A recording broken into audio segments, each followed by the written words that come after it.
বন্ধ রয়েছে বেশিরভাগ তেলের পাম্প, এমন অভিযোগ করছেন গাড়ি চালকরা। আমি এই মুহূর্তে দাঁড়িয়ে আছি রাজধানীর একটি তেলের পাম্পে, যেখানে দেখতে পাচ্ছি দীর্ঘ সিরিয়াল ধরে দাঁড়িয়ে আছে গাড়ি চালকরা, বিশেষ করে মোটরসাইকেল এবং প্রাইভেট কার।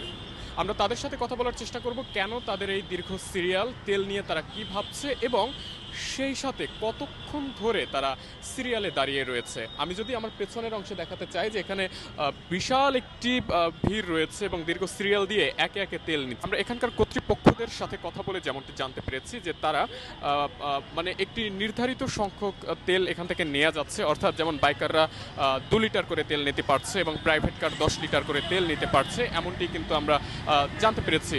আমরা যদি একটু দেখাই যে এই তেলের পাম্পের সাথে যে সড়ক রয়েছে, সড়কের একটা কিনারা ধরে দীর্ঘ সিরিয়াল দিয়ে দাঁড়িয়ে রয়েছে বাইকার এবং সেই সাথে প্রাইভেট কার নিয়ে যারা আছে।